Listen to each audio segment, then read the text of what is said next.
Hello,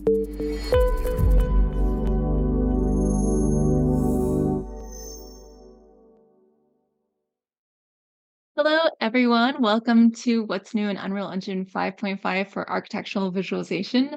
I'm Sam Anderson. I will be the host today, as well as the person who will be diving into more information about the new updates, as well as giving a demo for how some of them work. So I am joined here today by Corey and Kelsey as well. Corey's the CEO of ArchVision, and we have Kelsey here as well, who is the Sales Operations Manager of ArchVision.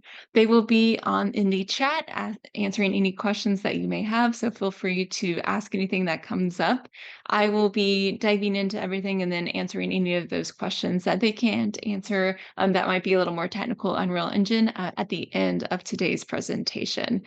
So with that, I will give a little bit of information about myself. And so I am a technical marketing consultant for ArchVision, and I am founder of Studio Ladder as well. So I do have an architecture background, which is why some of this presentation is more focused on the architecture side within Unreal Engine. So I worked at Shop Architects for 5 years, working on visualization as well as research and development, where I started to dive into Unreal Engine and Unity and started really using Unreal Engine for a lot of the architectural visualizations that I was doing.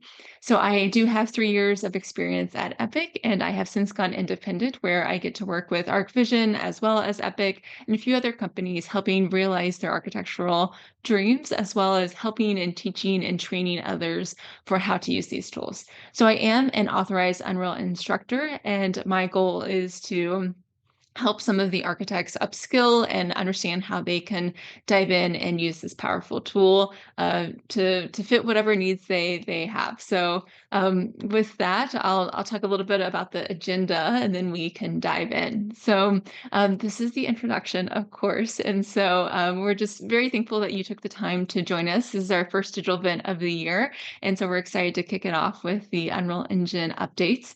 I'll spend a little bit of time talking about ArchVision as well as RPC, and then we'll dive into the new features of Unreal Engine. I'll give a little bit of a demo and then have that Q&A at the end for if there are any other questions as we go. So to get started, if you are unfamiliar with ArchVision, I did want to take a moment to talk about it. Perhaps you're here because you already are using ArchVision as well, and that's amazing. So happy to have you here. I like to think of ArchVision as a one-stop shop for all of the different needs that you might have throughout the visualization process. So whether it's looking for content, understanding how do you manage that content, creating your own content and be able to use it in some of these tools, modeling, or even just the very basic visualization. I say it's very basic, but there's actually a lot of different components of visualization and needs for visualization within the architecture industry. So Corey has over 20 years of experience here in this realm and with ArchVision, and I do have some experience, starting with V-Ray, diving into kind of all the different tools, Lumen, D5, Twinmotion. So collectively, the ArchVision team has a lot of knowledge of when you might want to use certain tools at a certain time, and we are here to help you understand how and when to use those tools, and really dive into the specifics of what that looks like. So I think that something that's really cool about ArchVision is,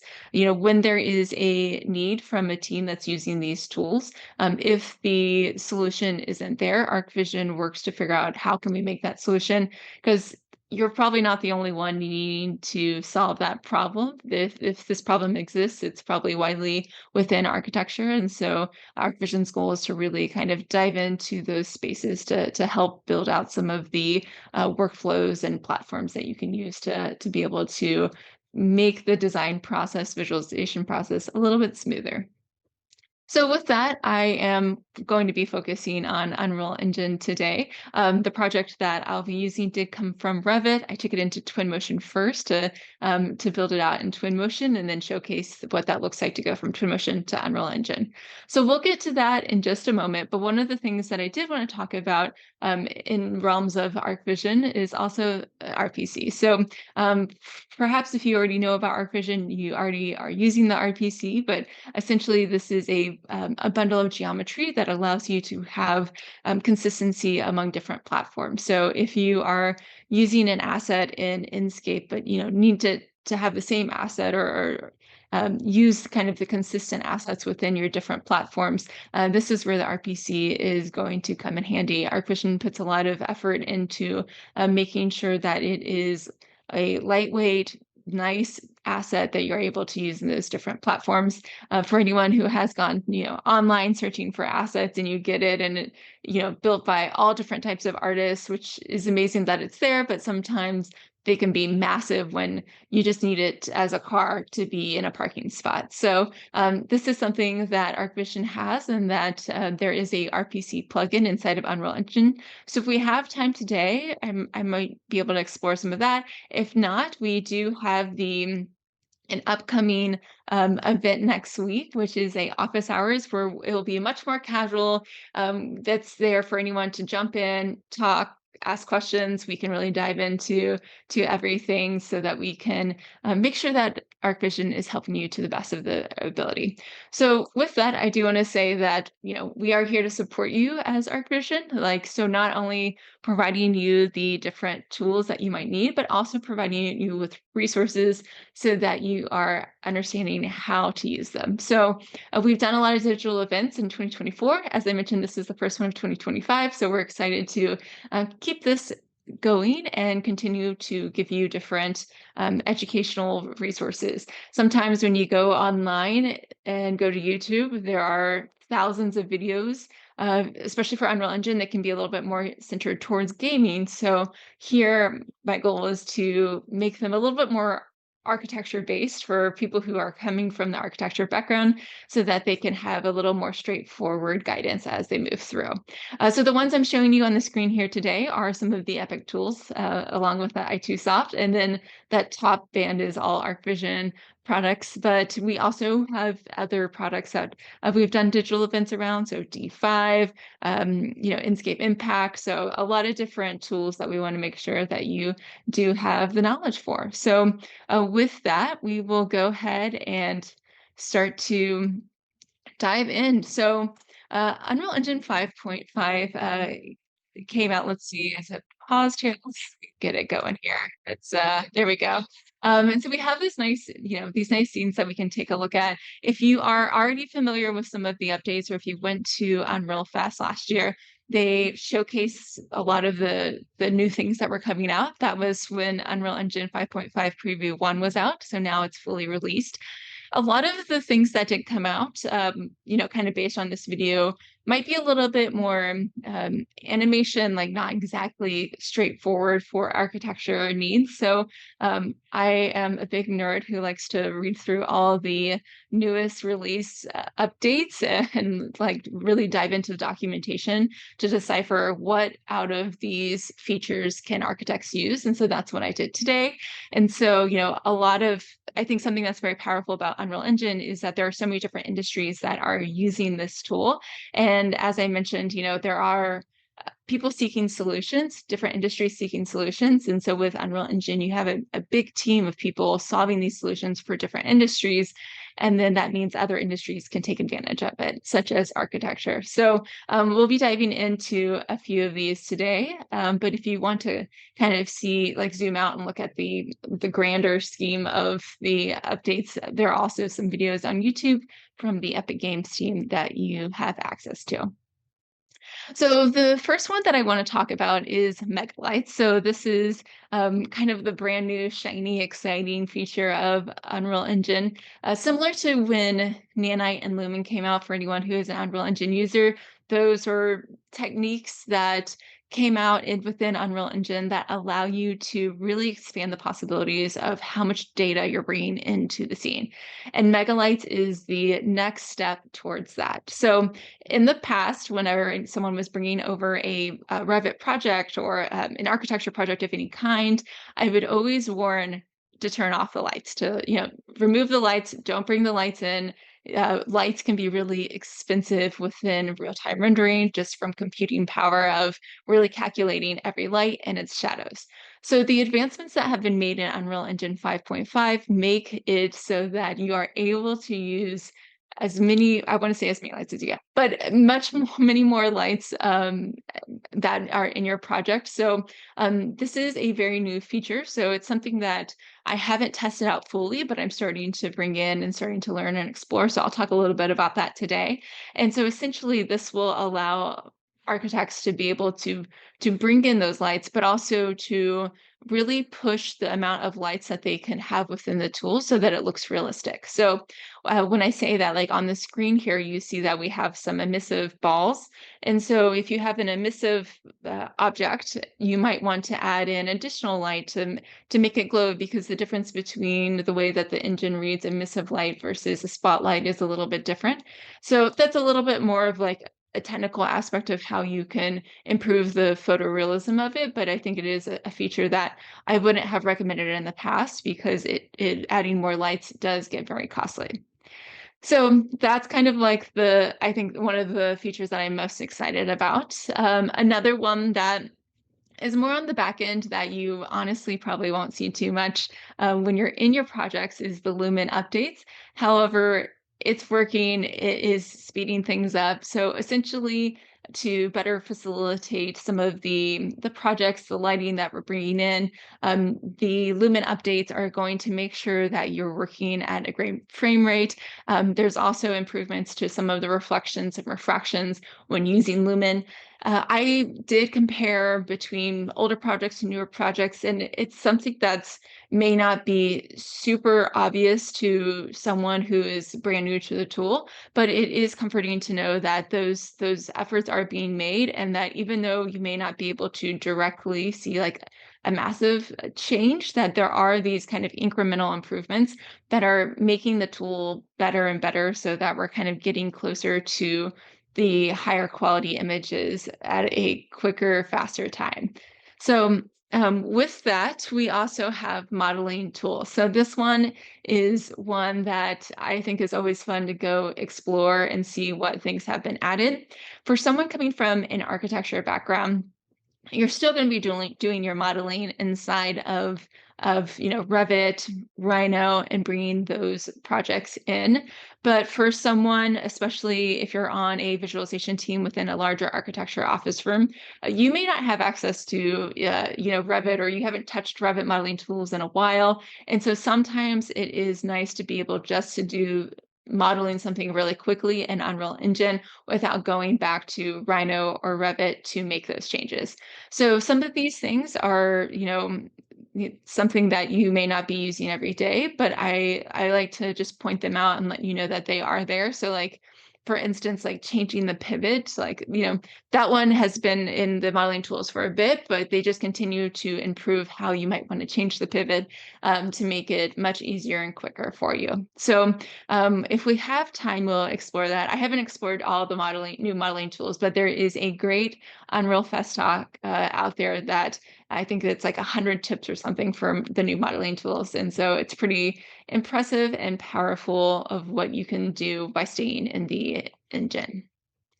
Now, one thing that we will take a look at is the new day sequence. So this is a dynamic 24-hour lighting that goes from, morning to sunset to night. And what's nice is this has some of that star aspect. So sometimes when I'm working with someone who uses Twinmotion regularly, there's features in Twinmotion that are really easy, like the day sequence. It's super easy to set up that sun that's going from 7 a.m. to 7 p.m. And that took a little bit more setup to get it to be realistic inside of Unreal Engine. And so there is now a plugin that is native within Unreal Engine that you are able to use. And it's pretty fun and pretty powerful. So we'll take a look at that here in a moment once we dive into the demo.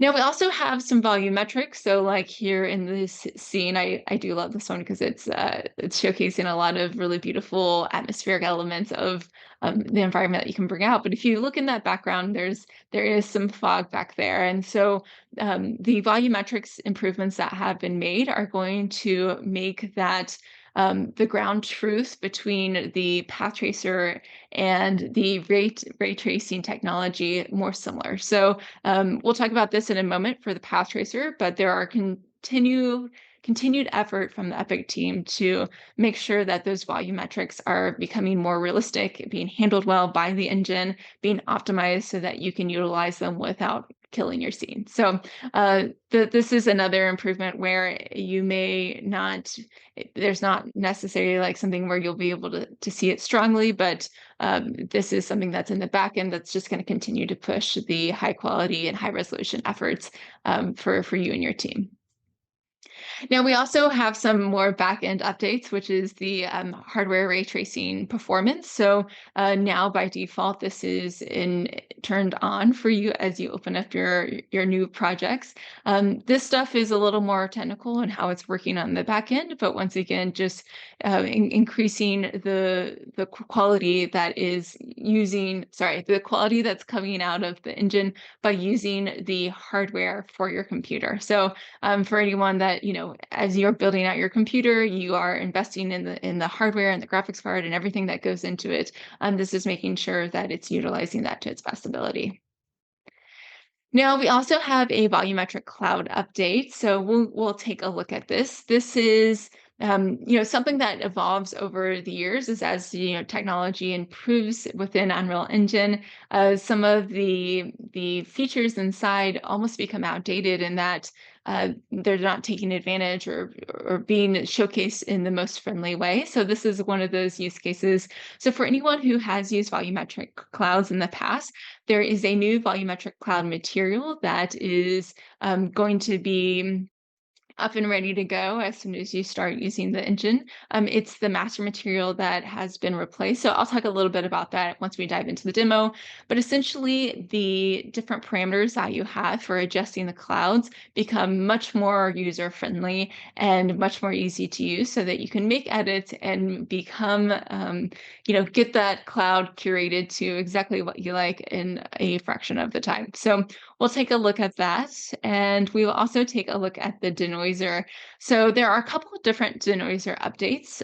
There's essentially some that are more for the high resolution render out there. So if you are a team that is producing, high resolution track pacing, still images that you need to get up to the highest quality, there are some new features within the denoiser there. There's also new denoiser features just in general when you're in the ray tracing. So we'll take a look at that inside the demo as well.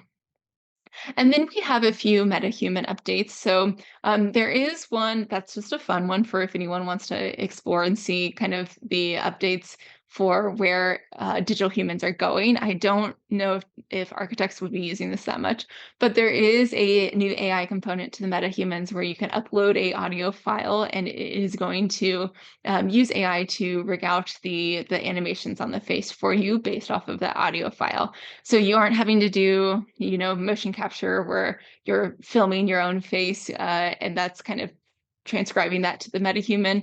Now there's a couple of different ways to approach that. So if you're using that for architecture, I will be very impressed and would love to see how you're using it. But the one thing that I did want to talk about for how it's being used inside of architecture is the MetaHuman for the optimization side. So now when you are developing a MetaHuman, you are able to have different features, different levels of quality that you're bringing it into the engine. So in the past, I got a lot of questions about, whether if you're doing crowds and different, having different people inside of the project, like, are they all MetaHumans? Can you do MetaHumans for that? And in the past, it used to be that MetaHumans were very large and expensive for your computer to utilize, and now there are a couple of different tiers of quality that you can bring in so that you have that option for whenever you need someone very high resolution. So this character here, Kellen, he is the cinematic quality is what they call that. So this is what the MetaHuman we are used to. The woman we'll look at in the background, we'll look at in their demo, that's Glinda. I have her on the lowest quality. So like I blurred out this image, but I think this goes to show that, there are times where you need people, they don't have to be high resolution. Maybe you're doing an aerial shot or something and you don't need them to be high resolution, but you still want to be able to utilize a MetaHuman you created, then you do have that possibility. So we'll take a look at some of the quality differences here in just a moment. Well, actually, we'll go ahead and dive in now. So let's jump into the demo here. So I will jump out of here and I will take a look at this scene here. So this is just the project that I was talking about that came from Revit. I opened it up in Twinmotion, brought it into Unreal Engine, and it's essentially a building here. We have some foliage, we have some assets here, and we are going to take a look at the day sequencer. So some of the things we'll cover today are some of the smaller features within the user interface. So I'll take a look at the color grading. We'll take a look at the lighting. We'll take a look at the day sequencer. We'll take a look at the volumetric clouds. And then if we have time, we can try to take a look at some of the denoiser stuff as well. But the first thing that we'll talk about is the day sequencer. So as I mentioned, this is a plugin inside of Unreal Engine that you're able to utilize now. So if you go up to Edit, Plugins, you'll see I have a day here, but I'll just go ahead and type that in once more so that you can see this is the day sequence.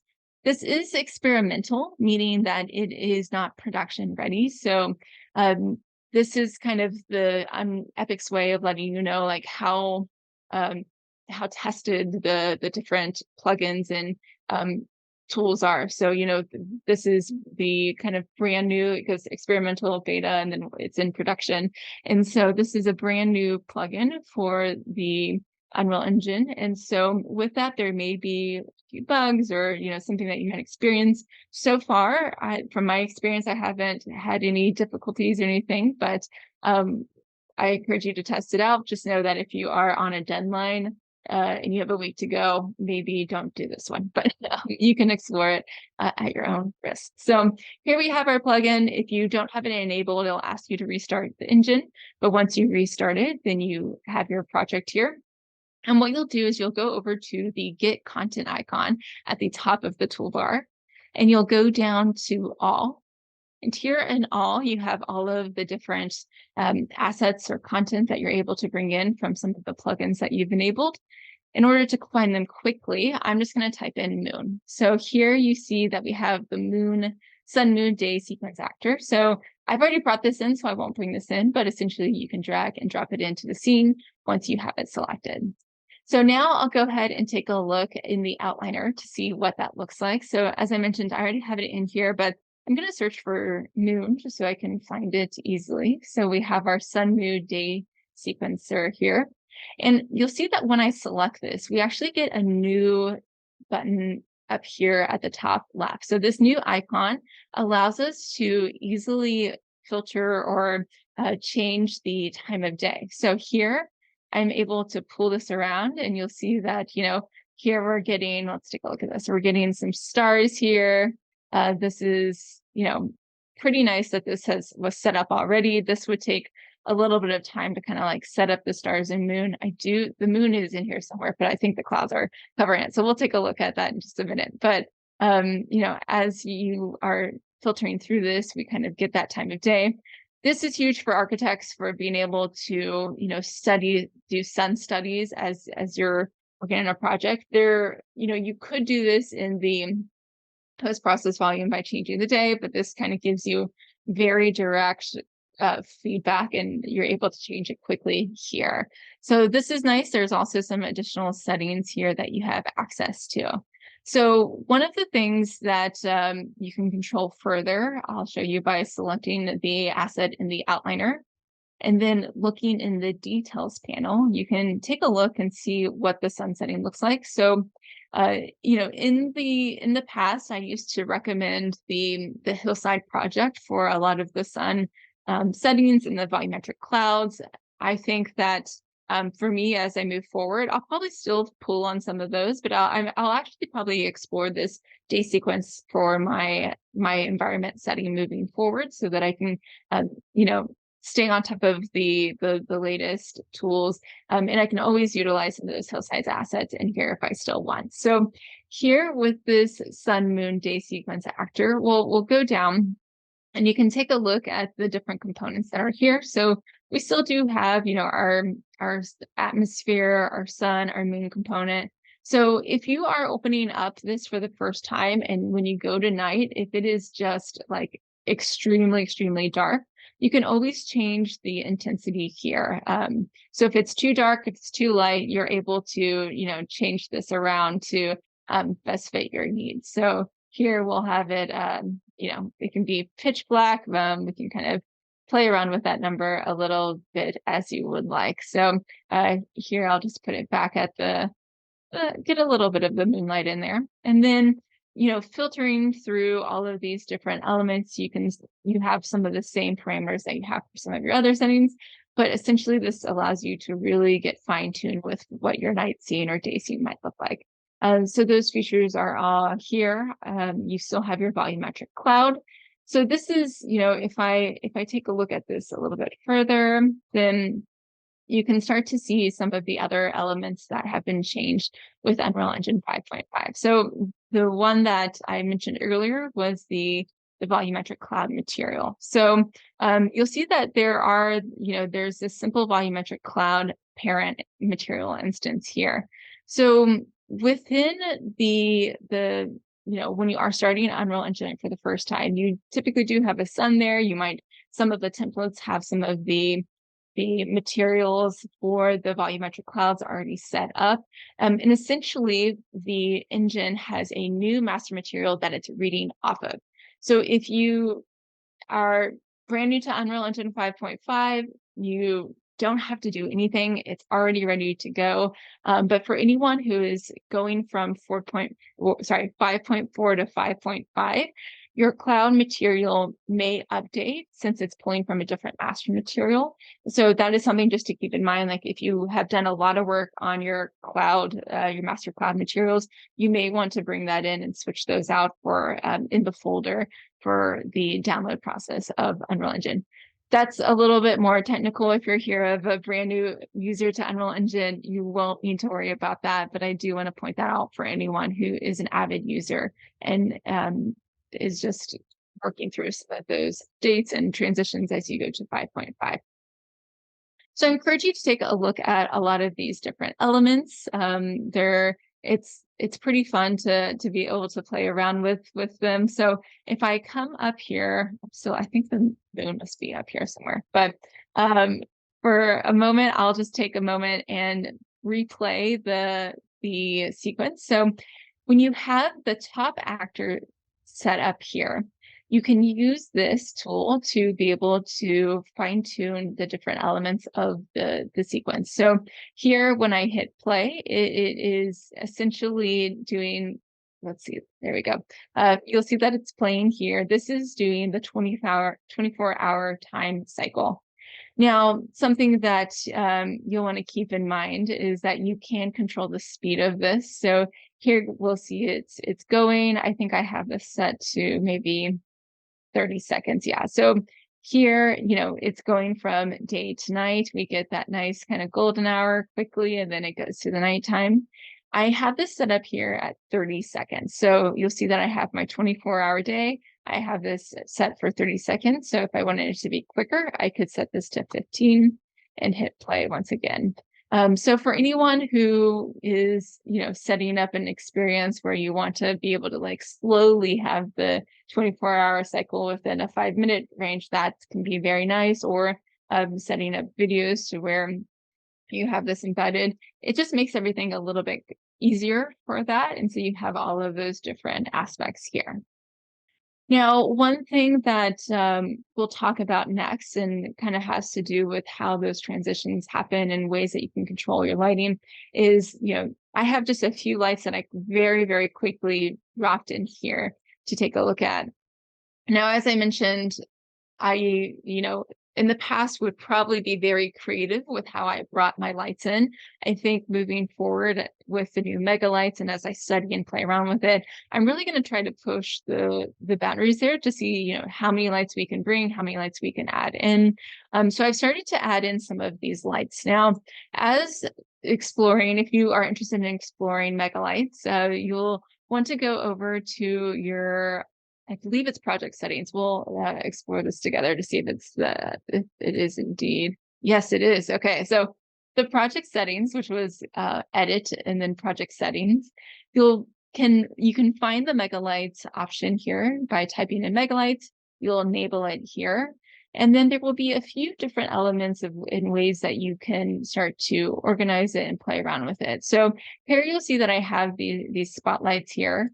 If you type in megalights on the right-hand side, you'll see that there are an option for this to allow megalights, and then you can also control the way that the shadow method is working. So if you're using Nanite and Lumen, there's probably a virtual shadow map element that you are using. And so picking between these two is going to kind of come into play with, how detailed you want your shadows to be and some of the other elements that you're using. So you are able to pick and choose those.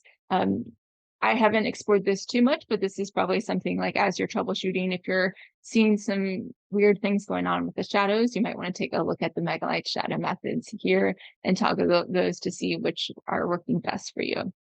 Now, one additional thing here is if you type in the inverse exposure blend, this is going to be, I think it's originally set to 0. This is something that you can set that is going to change the way or make sure that as your exposure is either changing or staying the same for as you go to day to night, it's going to help blend the two amounts of exposure to how it is being read or understood by your exposure that's set up in your post-process volume. So this is a setting here that you can explore if you are doing the day sequence and then at night everything's really blown out. Go ahead and find this inverse exposure blend, and it allows you to keep your lighting settings the same intensity for day and night, but you can just control how that looks and how it's read as it starts to change here in this inverse exposure blend. Okay, so that was a very quick look at megalights. As I mentioned, this is a brand new tool as well. So this is something that I'll start to explore, and I hope you do as well. And, if you have a positive experience with it, ArchVision, let us know. We would love to understand and see how everyone is using these, or if you're struggling with it and want to learn as well, feel free to reach out to us. This is something that we want to help users take advantage of, since we see it being something that architects are going to use as one of their features inside of Unreal Engine. So with that, I'm going to showcase just a few other little things here and there that can be helpful for architects. And one of them is the color grading. So, we talked a bit about exposure, about, some of these different lights. I'm going to put this back into a time of day that, let's see, there we go. We'll put this back to kind of a daytime. And we'll take a look at some of the other features that have been made available. And, this is something that's could be quite small, but actually can be helpful for any of the artists out there. So this is the color grading window that I'll pull up. In order to do that, I'm going to go over to my outliner, and I'm just going to pull up my post-process volume. When I have this selected, I'll just clear out of everything I was searching for. And you'll see that I have a color grading tool that popped up here. If you don't have this pop up when you select it, you can pull it up by going up to your window tool, and you'll see that there is this new color grading. So here, this will allow you to have more control over some of the color grading. So, if you've used color grading in the past, you'd have to come down here, you'd have to find in the details panel where the color grading tools are, and then work with it within the small window. Now they've made this a little bit bigger. So here you can really dive into the different levels of saturation and contrast, all the different elements of color grading to really fine tune your look and feel here. So this is something that I think will be very helpful for architects, or if you're doing animations as well, like just being able to have this control within the engine and get much more fine-tuned with all of these different aspects, eliminates some of the need for post-processing in other platforms. So I encourage you to check this out if it's something that you are interested in or already doing in post-processing that you want to do inside of Unreal Engine. Now, another thing that I will showcase, and this one's a little hard to see, but if you've worked in Unreal Engine, then you've probably experienced this in the past. But with Lumen and Nanite, there's been a lot of adjustments and advancements to some of the rendering technology. For architects, we will take a look at this metal here. So for architects, as I'm moving through this, you'll see that maybe you can see this on the screen on the streaming, but you'll see that there's a little bit of noise here. Now, for architecture projects, there's typically a lot of metal. So you have mullions that are in metal, your whole facade might have metal on it. And in the past, there was always, a little bit of noise on some of that, like as some shimmering aspect, I'd say. So like if you're doing an animation, there would sometimes be some shimmering. So the advancements to the denoiser are improving some of that so that you'll see that as I go in and as I change, there might be a little bit of noise, but then it starts to settle down.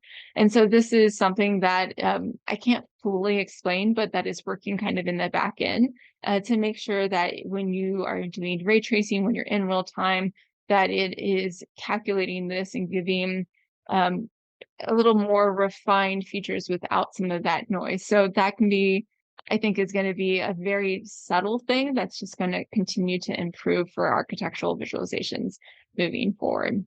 So in addition to that, there is also the other denoiser for the movie render queue. I won't dive into that one as much today, but I will say that if you go to the path tracing updates within the release feature, the release notes, there is a page there that shows you exactly how to set all of that up inside of the movie render queue. So that I will, if we have some time here, I'll pull up those notes just to like let you know where kind of each of those elements are that that are available to you. So now I'm going to take a look at some of the MetaHumans. So as I mentioned, I did bring in one here that we can take a look at. So these are going to be the optimized MetaHumans that I talked about. We have one cinematic and one that's optimized. So, in this lighting, as an artist, I probably wouldn't have this harsh of lighting on her because you start to see the how much optimized it is, but it's good to be able to look at the comparison. So we have our MetaHuman here. We're getting very high quality. We're seeing the hair. We're seeing the eyeballs really clearly. As we move into our optimized MetaHuman, you can see that this is a more polygon base, that we're not seeing the individual hairs. If I go over to wireframe mode, you'll see the difference of quality between these two. Now, for like me personally, as I'm building out visualizations, I will continue to use the MetaHumans for if I have anyone in the foreground. If I have people in the background where I want to create my own MetaHuman and bring them in, I would use a different setting for that. Now, in order to actually, play around with this for anyone who's interested, I did bring this person in through the bridge. So if you go to Window, Quixel Bridge, you'll see that this pops up. For anyone that has explored, Fab and Bridge in the last couple of months, I do want to note that in order to get the newest MetaHumans, I am working with Bridge, not Fab. And one thing you may notice is if you go over to MetaHumans, say you want to try this out, you want to explore it, you click on one of these MetaHumans, and you will see that now when you go down to the bottom, this now says cinematic. So when you are exploring this on your own, you may only see that cinematic option here, but there are updates to the MetaHumans that you're bringing in that allow you to export it at those different levels. So I'm not sure if these presets just don't have those available to you yet, but if you do want to explore, I would encourage you to set up your own MetaHuman, whether that's, going through MetaHuman Creator. I simply went to, I'll show you exactly how I did this. I simply went to Glinda, and then I went to start MetaHuman Creator. I made a quick change, and then I brought it back into my bridge here. So there's a couple of steps there that I won't dive into, but essentially, once you have your MetaHuman, that you have in your current MetaHumans under the My MetaHumans, Now, when you come over to the cinematic, you'll see that there are a couple of different options. So this low optimize is the one that I brought in. What's nice is that you do have some different options so that if this one is too optimized, you want something a little higher quality, you do have some control in how you bring that in. So we do have a little bit of time, so maybe I'll just bring in this medium optimize. We'll see how long it takes to bring in. I'll let it kind of go in the background, but we can take a look at um, how the quality differs. And so, we have these two characters here, and as I mentioned, if your goal is to really make sure that you are getting as high quality as possible, you might want to stick with the cinematic, but you do have that low poly available to you if needed. It looks like the MetaHuman may take some time as I am streaming right now. So I'll go ahead and stop that, and we'll focus on a few other things while we have some time. So the next one I wanted to showcase is something that has already been used or available inside of Unreal Engine, but is now a part of. It's moved out of beta for architects or for everyone. So that is going to be the orthographic rendering. So that means that you are able to now render an orthographic rendering in Path Tracer as well. So originally when it came out, it was not fully set up for Path Tracer, and now you do have that set up. So in order to take a look at that, let's go over, and I'm just going to go and create just a very basic camera here. So I'll just bring in a camera actor. So we have our camera actor here. I'll hit G on the keyboard to make sure that we see that. When I have the camera actor here selected in the details panel on the right-hand side, there is going to be a projection mode. So here under camera settings, you'll have a projection mode here. If you're working with Cine cameras, you may not have this option. So just a heads up that if you're exploring this on your own, you're seeing this, you'll want to make sure that it's that basic camera actor that you're working with. So with this, you can set this to orthographic, and I'll go ahead and pull that up here inside of my viewport here. And yeah, so here you'll see that we're getting kind of that straight on element for the orthographic rendering. Now, I would, of course, take some time to place this camera, do a little bit of a better job of, exploring some of the features here. But let me see if I can just rotate it so that we're getting a little bit nicer view here. Oh, no, that's not a good view. But let's see. There we go. Okay, so this is more of an elevation shot that you might want for an architecture rendering. So especially if you're doing any elevation renderings, you can go in and start to use this. And now with the path tracing, it's going to have just improved quality. So, I'm looking at this with the ray tracing mode. I haven't explored the path tracing mode with this one yet. Looks like I would need to kind of clean up some of the glass I have here, but essentially for anyone wanting to create those renderings, you now have access to that ready to go inside of Unreal Engine. So with that, I will just check my presentation real quick to see. I have some notes of making sure I have everything. Yes, I think I did talk about most everything that was on my agenda. This has been, kind of jumping around to different things, but I just wanted to focus on the things that were specifically for architecture. Some of these elements are a little bit more on the back end, so something that we, may not have been super obvious as we explored here. But yeah, I hope that this has been helpful. I'll take a moment to take any questions that pops up. So yeah, feel free to ask any questions in the chat. And if not, I may just explore a little bit more, and then we can sign off early if needed. But I don't see anything coming in just yet. One thing that I will say is we are going to have an office hours next Wednesday. So in between now and then, if you have a project that you're working on, you just want to bring it and ask a question, we'll be available to help you at all. I know Corey's been doing a lot of work with Anima inside of Unreal Engine, so perhaps we can explore that. I think there are several different offerings for different digital humans or just 3D characters in general. And so understanding and learning how we can utilize those to the best of ability for architecture needs, I think is very helpful. So we might be able to dive into that next week. But yeah, let's see if there's anything else that I can think of that might be new. I do know that there are a few updates to Sequencer as well. So for anyone who is, building out animation, let's see if I can get on level.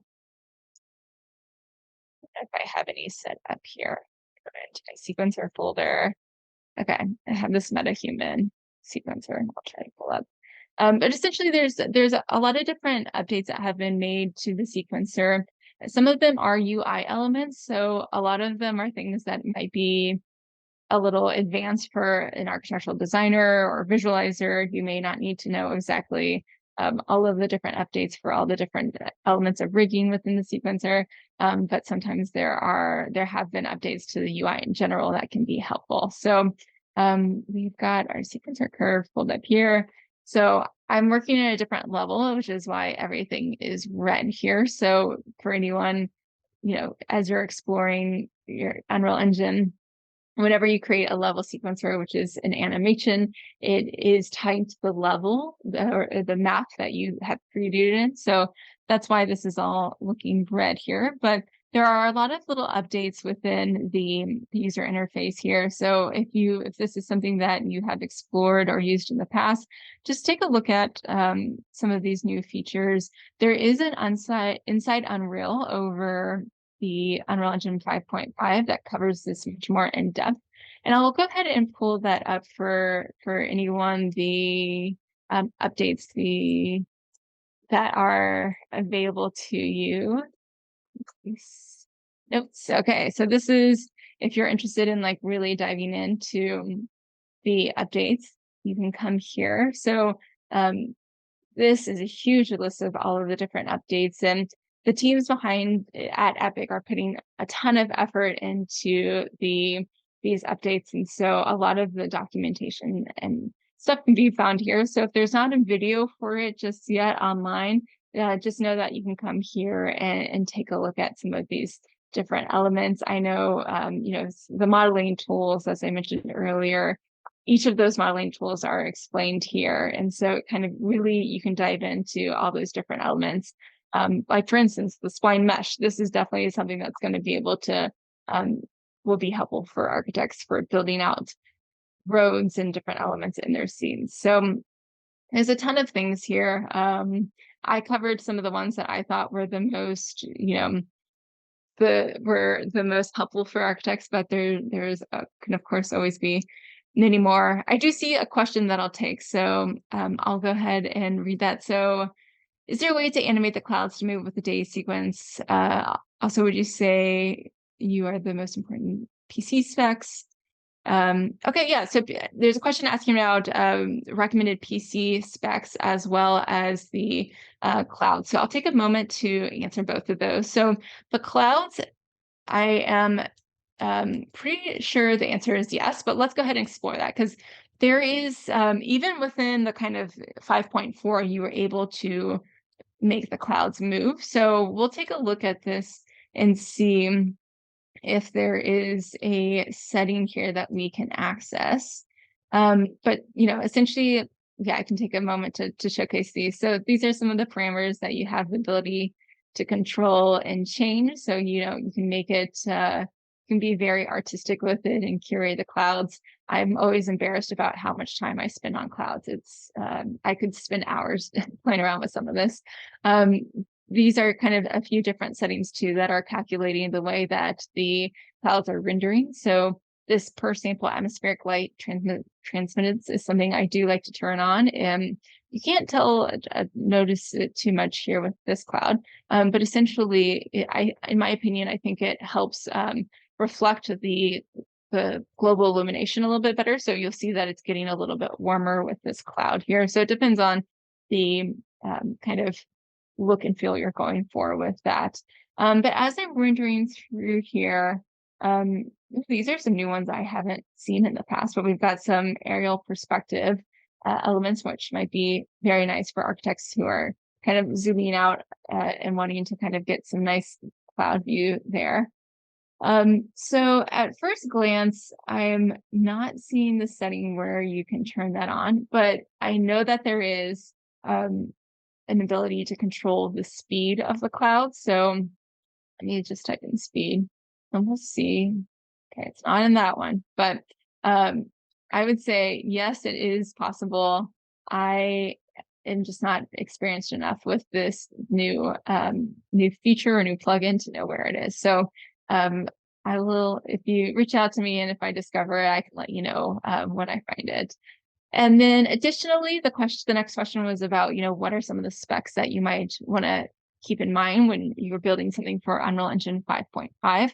So it's still going to be highly based off of your GPU as well as VRAM. So, in the past, if you were using more offline renderings, you may have been more concerned about your CPU. With real-time rendering, it runs, it's utilizing your GPU. So you'll want to make sure that your GPU is working well. So with this computer, this is actually a 4070, so it's not even the highest out of the possibilities out there right now, but this is actually just I'm on a laptop right now. We're looking at the cloud, so we have a pretty high frames per second. But even looking at this architecture project, which has landscape, it's still, above the 30 frames per second element there. So with this, I also want to mention sometimes when I work with architects, even if you have a great GPU, if you don't have enough memory associated with that GPU, it's not like you still need that memory. So essentially, the larger your projects get, the more memory you need for that GPU so that it can cull all of the different elements inside of the project and be able to render it out nicely. As I was working, you may have seen that at one point I got like a virtual memory texture issue. Those are some of the issues you'll start to see if you don't get that. So within the specs on the Unreal Engine page, they do have kind of like a low caliber, a high caliber of like where you need the specs to be. So it's definitely over 8 GB for your VRAM. I would encourage you to go even higher. I don't remember if mine here that I'm working with is a 16 or 32, but I would encourage you to pay attention to that number when you look at the specifications on the Unreal Engine website. We'll have a few more minutes here we can take a look at. So yeah, so this is recommending 32 gigs. What was I saying? I don't know if I was saying gigs earlier, but 32 gigabytes of RAM. So that's kind of the recommended hardware for that. I know it can be very overwhelming when you are diving into like computer choices, but essentially this DirectX 12 graphics card is going to be making sure that you are able to utilize all the different ray tracing capabilities on your computer. So this is something that I would refer to. There is, I believe, this minimum. As an architecture, like if you're coming into this, you are going to be really pushing the rendering aspects of Unreal Engine. So I would stay away from this. I would actually stick to the recommended here. And I think down at the bottom, they used to have specs of a computer that the engineers use that you can, so here we go. We have the requirements for UE5 rendering features. So this dives in to like let you know like where each of the features, if you're going to be using them, kind of what to focus on for your build. And I'm not sure if they have any more. They may not. But yeah, I would encourage you to just dive into this page a little bit more, and feel free to reach out to me as well if you um, just need an extra set of eyes on the computer. I understand before you buy the mini, couple $1,000 computer, you may want some eyes to take a look at it. That being said, with some of the features and tools within Twinmotion, for anyone whose computer might not be able to handle that, there are some features and visualization capabilities that are still possible and accessible, even if you don't have the latest and greatest graphics card or computer. So I wanted to point that out as well. But With that, I don't see any other additional questions. So I hope that this has been helpful. I know that it's been a little bit of like, here's this random thing, and here's this random thing. And I did talk a little bit more on technical terms of, and with some of the knowledge base of, for people who have come worked with Unreal Engine in the past. If you are brand new to Unreal Engine and are like, this, I just came to like take a look at what's possible, we do have our YouTube page in which you can take a look at some of the how to get started in Unreal Engine. So I did do a digital event where it's for brand new users opening up the tool for the first time. How do you get started as an architect building out an environment, importing different elements? So that is available to for you if you would like. And yeah, well, with that, I think that wraps up our presentation today. So we will say farewell. Thank you for coming. If you have any questions at all, feel free to email us at sales@archvision.com, and we will do our best to assist you. Hope to see you all in another digital event. Thank you for coming.